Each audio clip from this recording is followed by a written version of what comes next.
Welcome to this explainer. I'm absolutely thrilled to guide you through a truly fascinating journey today. We're looking at a nation with over 3,000 years of history, a place that's been a strategic prize for global empires, and a land literally defined by the unyielding resilience of its people. We're talking, of course, about Eritrea. Today, we're going to trace the crucible of the Horn of Africa, breaking down some seriously complex historical shifts from our sources to figure out how this incredible nation came to be. So let's dive right in. The central paradox we're going to unravel today is this. How exactly did a country that fought a brutal, incredibly unified 30-year war for its freedom end up, decades later, as one of the most isolated states on the globe? It's a pretty compelling mystery, right? And to understand the why, we really have to look at the how. Here's our roadmap for today. We'll start with ancient empires and colonization, move into federation and forced annexation, explore the 30-year Freedom War, analyze the paradox of independence, and finally, look at culture and modern realities. Let's kick things off with Section 1, Ancient Empires and Colonization. Eritrea boasts about 1,200 kilometers of prime coastline along the Red Sea. If you think about just how crucial those Red Sea shipping lanes are to global trade today, you can easily imagine how incredibly valuable this land was in the ancient world. Over 3,300 years ago, this coastline gave rise to extremely wealthy trade hubs, like the ancient port city of Adulis during the Aksumite Empire. But wealth and a strategic location always come with a price. This prime real estate made Eritrea a constant target for powerful foreign empires who wanted absolute control over those trade routes. This history brilliantly illustrates the whole concept of a crucible. For centuries, the population literally had to fend off foreign domination. First, we have the Ottoman Empire laying siege in the 16th century. Then the Egyptians annexed the coastal regions. By the late 19th century, the Italians arrived and turned it into a formal colony. And finally, after World War II, the British took over with a military administration. So the Eritrean people were constantly being reshaped and hardened by foreign powers constantly trying to claim their land. Building into the 20th century, we see some truly dizzying shifts in control. Just look at this timeline. From 1890 to 1962, control over Eritrea changed hands 4 separate times, from the Italians to the British, then a UN federation, and finally Ethiopian annexation. For generations, the Eritrean people were entirely stripped of their self-determination. They were essentially treated as geopolitical chess pieces by the global powers of the era. Moving on to Section 2, Federation and Forced Annexation. Right after World War II, the United Nations had to figure out what to do with Eritrea. So in 1952, they mandated a federation. The idea was that Eritrea would be united with Ethiopia, but it was supposed to maintain its own constitution, its own parliament, and its domestic autonomy. However, our sources highlight this as a massive political blunder. Why? Well, because while Eritrea was in this union, it had absolutely no voice in Ethiopian legislation that directly affected its own territory. It was basically a partnership in name only. And that blunder created a tragic, direct path to conflict.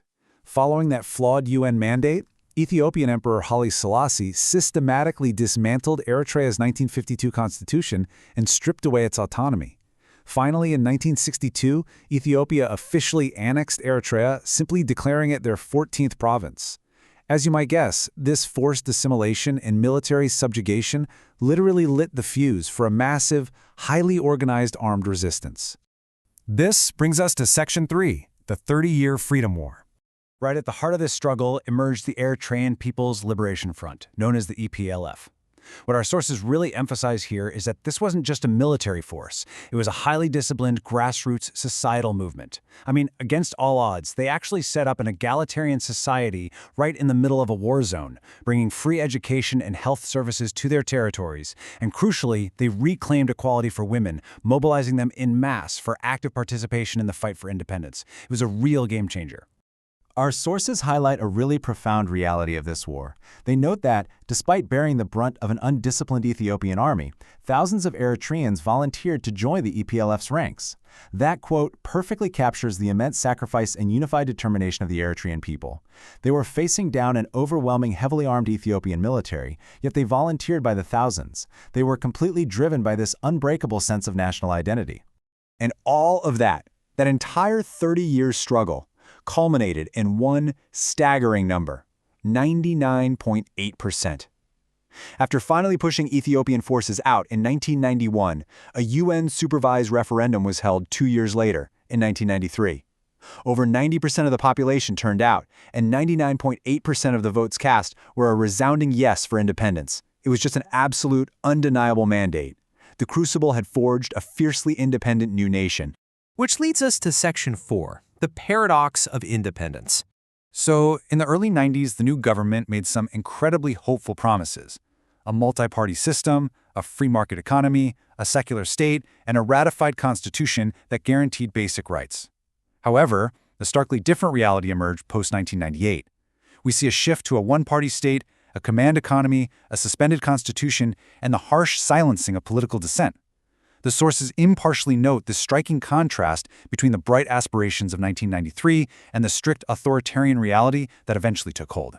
This duality is perhaps best encapsulated by a striking excerpt from the texts regarding President Isaias Afwerki.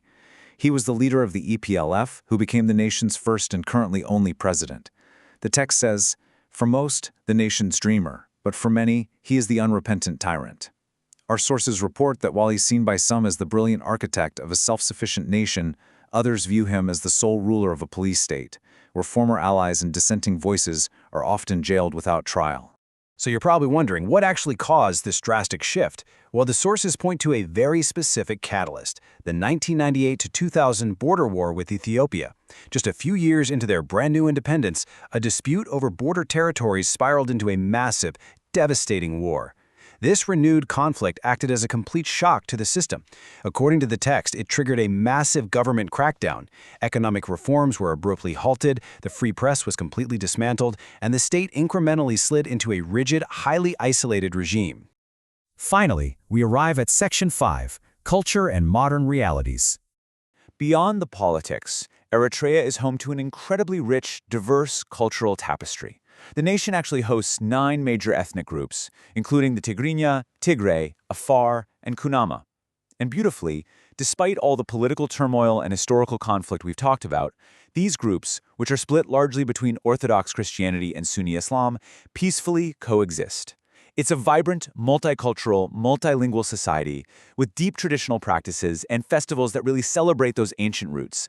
However, our sources present a much more sobering contrast when reporting on the daily reality for those citizens today. The texts describe a society operating under pervasive surveillance, where even independent social relationships are sometimes monitored.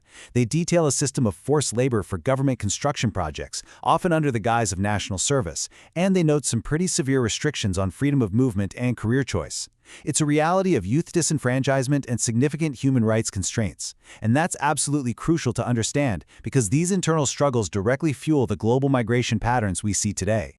And that reality leads us to this tragic bookend, 18%.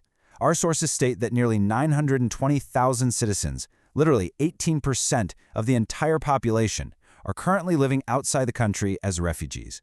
To put that into perspective, it's a huge portion of the country, and it serves as a profound indicator of the struggles faced by the population within the borders of the very nation they fought so hard to build. Which brings us to a final, provocative thought. We've traced a truly incredible journey today, from ancient Red Sea empires, through brutal colonization, to a staggering 30-year fight for independence, and finally into modern isolation. So I want to leave you with this question to ponder. Will the enduring resilience forged by 3,000 years of resistance ultimately outlast the rigid isolation of the modern state? It's a tough question for a remarkably complex nation. Thank you so much for joining me for this explainer today. Keep questioning and keep learning.